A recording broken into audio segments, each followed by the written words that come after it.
would probably say surviving rather than survivor yet. That will probably be down the way a little bit. I feel very much in the trenches. So it doesn't feel past tense at all. Survivor sounds past tense to me. There's an element of survivor that feels defeating, even though it's meant to sound better than victim, and it is, but there's still like I went through that. I made it through it, but I went through that. So I'm still not super stoked about the term.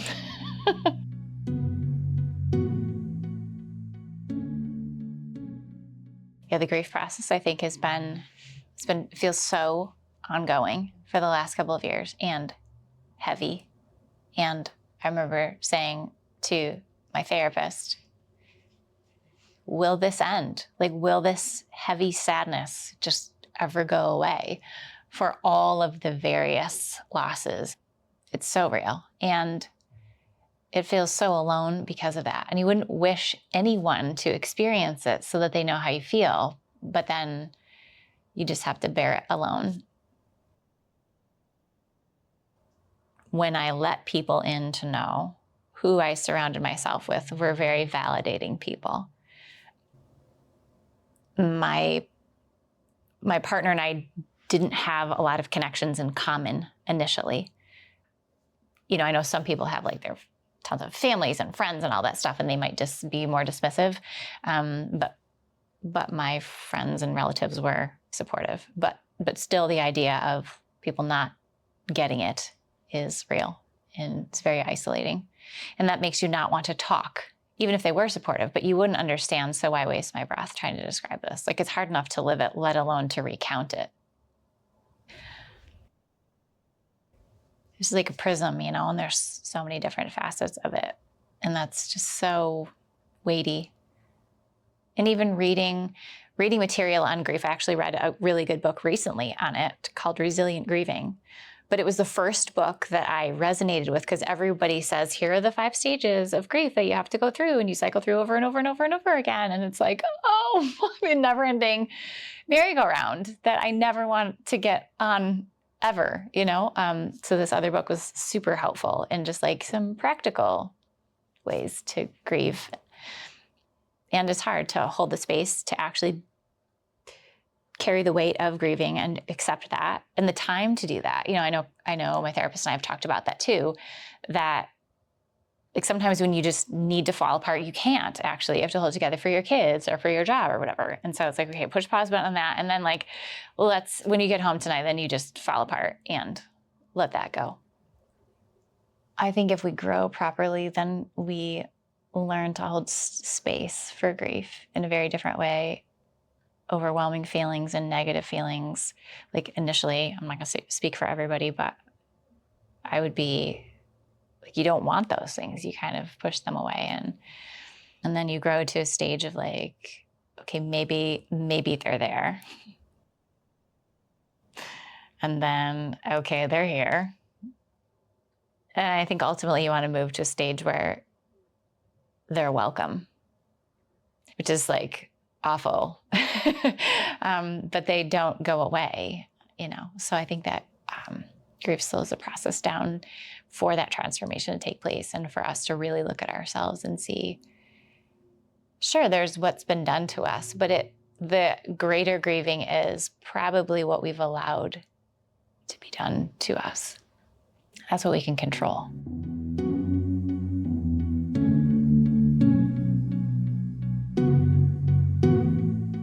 It's funny, you know, as a survivor, when we talk about, you know, our abusers having cycles, I mean, everybody has their cycles really, and we also go through them too. You think like, all right, I'm over that part, I got over that.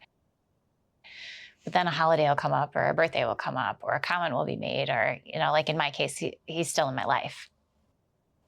And so, like, there's still elements of that very present. And so a comment will be made, and I had one this morning. It's like, dang, and it got me, you know? It's like, shoot, okay, so here we go. You know, there's still more work to be done, whether it's grieving or not, you know? It's like, all right, this is still very present. I think if I am honest, in my best moments, I can look at it as a gift that has shown me the parts of me that needed to go anyways to be the best me and to be more pure and all of that. But I think you still wrestle with, like, why did I deserve to have this? Like, I know a lot of people that have a lot of stuff that they need to, like, get rid of, me included, but why did I have to have this to be the mirror that showed me?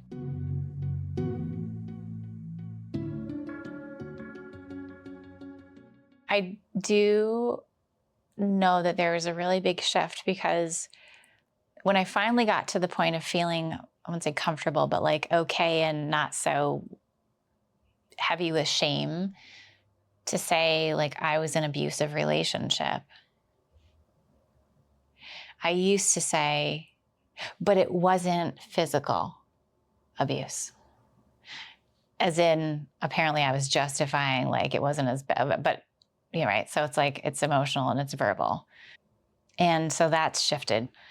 What we know statistically is that the emotional aspect can be a lot hard to unpack over time. And so I didn't want to downplay the fact of my experience, and I was doing that. And for whatever reason, society also downplays it naturally anyways. And so I was then enabling that and contributing. So that was a big change that I made. I think that that's where true healing started. In fact, I just got emotional thinking about that. So, I mean, I think you go through a denial phase, and then you have like a self-acceptance phase, and maybe people bring other people along the journey with them there. There was a lot of dismissing that I did before I finally realized it myself.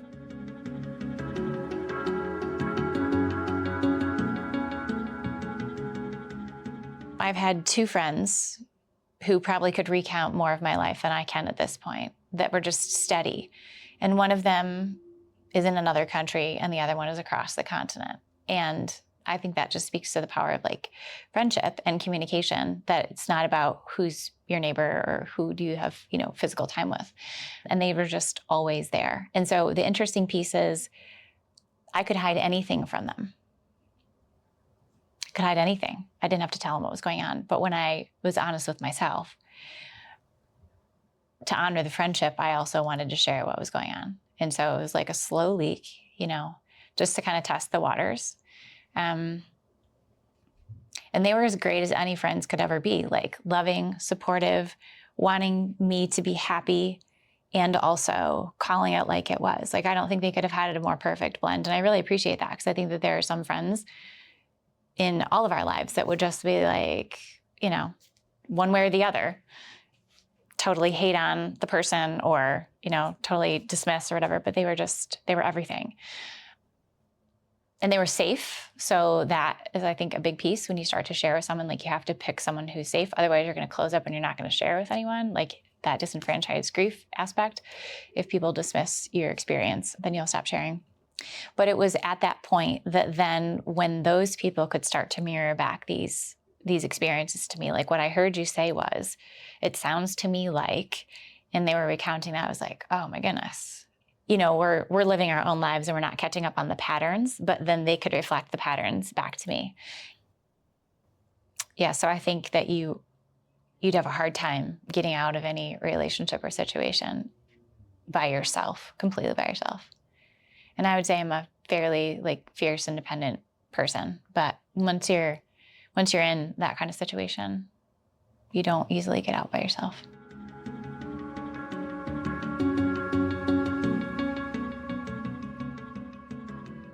I've gotten better at calling people in those moments, to be honest with you, and like telling them I'm not in a good space right now and I'm really struggling and this is what I'm struggling with, because I know that like they're not. And so they're going to deliver every single time and remind me of who I am on my better days.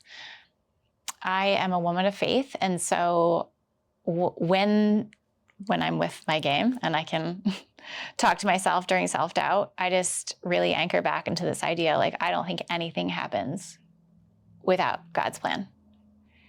And that's hard to swallow sometimes and like actually live by, because you just want to be like, well, I don't deserve that. Or why me? And how many times has someone felt that or thought that? But I wouldn't want to be who I was a few years ago. And so maybe in the grander scheme of life, it's like a gift. Like I was chosen for this. And I guess I get empowered by thinking about being an example. It's hard to think about that when it's like, when you feel like you're surviving. But then there have been enough times when someone has said something like, man, you're just doing great. Like, keep going. You're just doing it great. You're like, really? So I think that is like, be an example, because people are watching.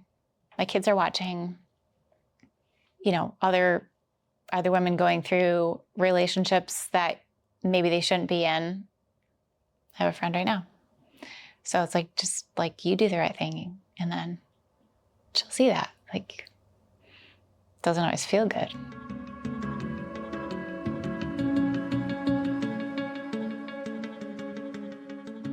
I left my partner when my daughter was 14 months. And I remember thinking, I also have an older daughter, and I remember thinking like I had become a shell of myself. And I could have sucked it up for 18 years, totally. And I absolutely understand why people do. And I will never judge anyone again. Like, I remember prior in my life, be like, why would they stay? Oh, I know why. I know exactly why. But I remember thinking the only thing worse than this is knowing that my two little babes are going to grow up and think that this is normal, and that they will then repeat this. Statistically, they will. And I couldn't stomach that. But to like experience being a nursing mom and like away from your kid, and just the awfulness of the threats and the, not get your kid back and not see them again and all the nonsense. I just remember like, just awful feelings. In many ways, it was mostly around the baby. And of course, I'm sure it was me too, but whatever, it's just thinking like, that is my baby. I should not ever have to be apart from her. And this is ridiculous. I remember thinking and saying out loud to people, no mother should ever have to choose between their happiness and their kid, ever. So I say that because it is awful, but it's the better thing. Like, and there's no question in my mind. But man, like, to tell you, just hundreds of days of grueling, telling myself, like, you are doing the right thing. You are. Like, she can get out of this in her life if you make this choice. But that's hard. So my girls are a few years older now. And, but all of this doesn't go away. It just changes what they have to deal with. And any survivor who has kids and there's the transfer of kids back and forth, I always talk about, like, there's a recalibration period. And it's brutal every time. And you feel like you've just, you're losing ground with your kids every exchange. I mean, I have it like mapped out on my calendar. Like, just remember, it's like recalibration day. And so that I'm well rested and ready for it, that it doesn't surprise me, that I'm extra patient and kind and all of that stuff. And I think just remembering, like, for anyone who has kids, they are going through their own experience, and it's constantly changing too. So we're not only managing ourselves, but we're like helping our kids manage their experience as well. And that's exhausting. That's exhausting.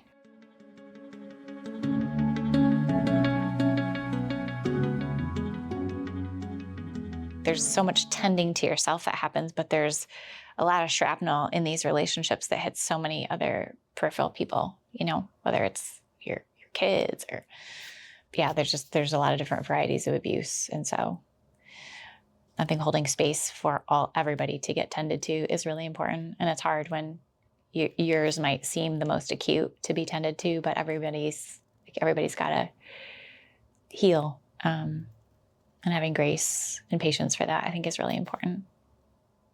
When I'm talking with my kids, we talk about sideways emotions, right? We're catching everybody's, they didn't deal with this thing straight on and deal with it. And so you're getting their irritation over here. And I just try to teach my kids, it's our responsibility not to do that to other people. You can't control other people.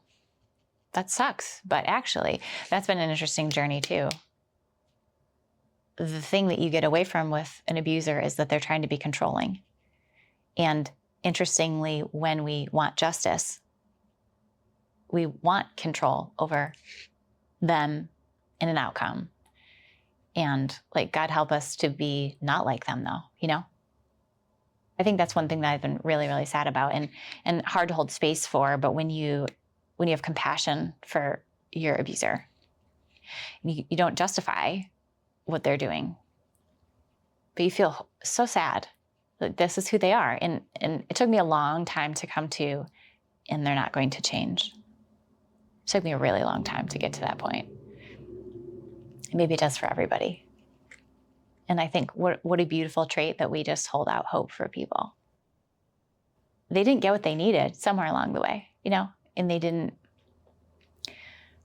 have healing techniques or, they just didn't get it. And that makes me so sad.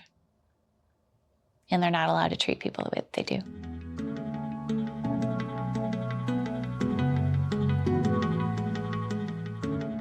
I think when I realized I needed to get out, and I knew that no one in my community could provide any answers. No one had been through this scenario. I mean, it's just no one. And I called Willow's hotline. It was just an awesome redemption. I had no idea. And that person was so helpful. Just talking about the initial, the very initial, when you go to leave, or, keeping yourself safe prior to needing to leave, and I hadn't thought about that. I'm sure some people are like, wow, how can you not think about that? Well, my situation, because it was more emotional and verbal abuse, I hadn't thought about what physically could happen to me because it hadn't shown up in the scene yet. So it was really helpful. And just to know that someone, whether they had experienced themselves and were now on the phone helping me, or they just talked to people that had experienced what I was experiencing. There was an education there. It felt like I wasn't alone. Okay, great. You know something that I don't know. I can't even help myself, which is scary when you can't help yourself. But to know that there's a very specific resource locally to reach out to. And then I called several more times. So then, then I probably called once or twice before I actually moved out. And then once I moved out, I called a handful more times because I was just emotionally just swirling and needed some grounding. And they were amazing, absolutely amazing. Because at that point sure, my quote unquote friends, they knew, but they didn't understand the depth of everything. And I was wise enough to know, why are you going to call people that can't help you? I mean, sure, you can call them and you can bellyache to them. And I don't want to downplay, it's not just bellyaching, it's grief, right? And you're absolutely in a state of not knowing, but they weren't going to be helpful. And I had fractional bandwidth to reach out to anyone to facilitate anything for myself and my kids. And sort of knowing I could reach out to someone that knew, and this is what they deal with, was so comforting. And there, I remember times being on a call and wanting, just tell me what to do. Nope. No, that's not how they operate. And that's hard though. When you're floundering and you just want to be told what to do, and you're so programmed to be told to think this way or do this way. And this is all these things, maybe from that specific relationship, or maybe it goes back, decades of, devalued ideas and thoughts and words and all that stuff. But even in that, there is a retraining that's going on of you can figure this out. You've got the principles. And then they said, you probably could benefit from some counseling. I said, yes, I could. I do not have a stigma about that. Give me that help. Give me that therapist and any kind of counseling. And it was, I remember when we started, it was, okay, we're just going to spend some time on the education of what's going on. the education was really helpful, because until that point, it wasn't like I had read any books on it. I was just like drowning. And so education about what was happening and why it was happening, and repeated behaviors and patterns. And, for someone to say, these are tactics, and like that word was super helpful for me to understand. It started to create a separation between my personal experience and like just habits of abusers, which created enough like emotional space between me and the person that I left, that I could start to sort through my own thoughts. I mean, fractionally we're talking. This wasn't like a ton, but it was exactly what I needed in the moment.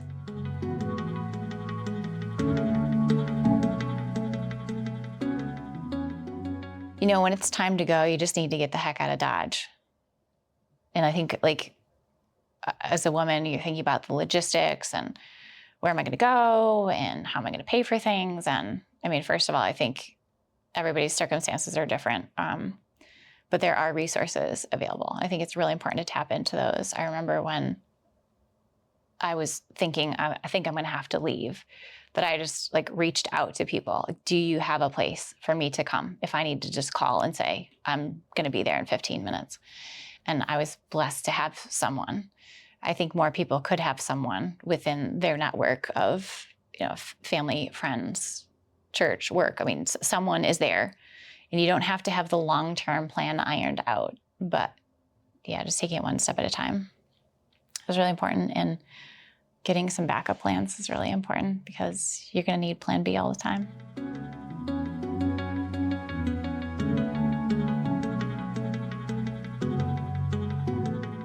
What comes up for me is, you're more than this. And like, you're made for more. And when your mind is mangled because of someone else's words and choices, you don't think that very clearly. It's really hard, because you have become whatever they told you you were, or whatever they wanted you to be. But yeah, if I could be my now self standing next to my old self, I would just probably encourage myself that like the best is yet to come, because you can't see that at all. And you're worthy. I think the idea of worth is really important too. And the words keep going. Someone over the last few years, they had no idea what was going on in my life. I don't even remember why they wrote this on this 3x5 card to me, but it said, keep going. It's like, that's awesome. Actually, great, thanks. That'll just be my new mantra. Because yeah, sometimes it can't be so aspirational about like the best is yet to come, because you're just like, yeah, right. Keep going. And I would just think like, I'm loved, even if I'm not loved by this person, or loved in the right way by this person. Like, there are other people that love me. I'm loved.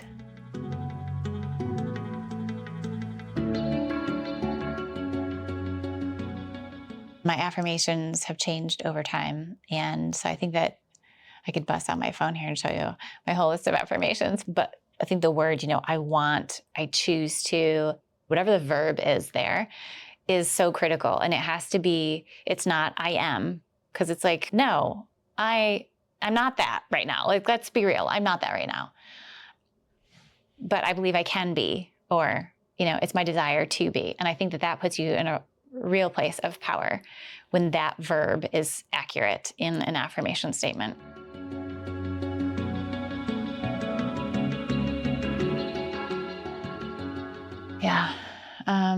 So reclaiming my voice. And then realizing that wasn't just fallout from that relationship, that was baked in from when I was young. So, undoing a lot of that. But yeah, my voice. I had a cool experience when I was at Starbucks. This is going back a few months, but I was sitting there and I was working with my laptop and solidly like looking like I was working. And this gentleman came in and sat down kind of near me at a different chair and started talking. And so I chit-chatted for a few minutes, and I could tell he would have talked for much longer. And I just said, it's been really nice talking with you. I hope you have a really great day. I'm going to get back to my work now. And like, I put my head down. I was like, yes, that was amazing. Like, that was not hard. It was like, hi, I respected you and I respected me. Great. And here are my boundaries. And so that felt really good. And like, that would have never taken place in a former me version. I would have just felt badly and listened the whole time and all of that. So that felt really good. I think on the discovery side of things, when you go through these processes, it changes. I don't think it changes who you are, although it does change that. It just reveals the better parts of you if you want that to happen. And so I'm more well-rounded now. Like where before it's like, I'm just going to charge through a brick wall and just, I don't feel anything. And now I like feel things, which is annoying, to be honest with you. But I'm grateful to be more well-rounded. So I think like moments are full of beauty now, where they were not full of beauty before. I was just going so fast to who knows where, I'm not sure, but I was on a mission. And so it's nice to slow down. And so I think that has been one piece that has been brought back, soaking in the moments.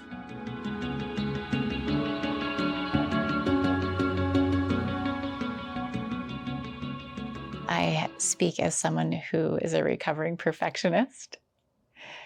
I speak as someone who is loving. I speak as someone who is a CEO. I speak as someone who is forgiving. I speak as someone who is stubborn. I speak as someone who's fierce and determined. I speak as someone who is hopeful. I speak as someone who is caring. I speak as someone with integrity.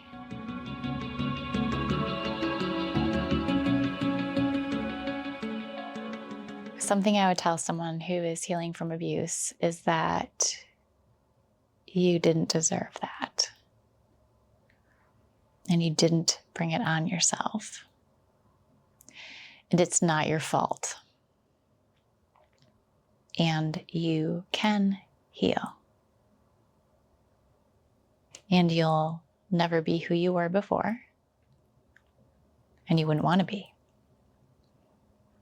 But if you choose to be, you can be better than you've ever been.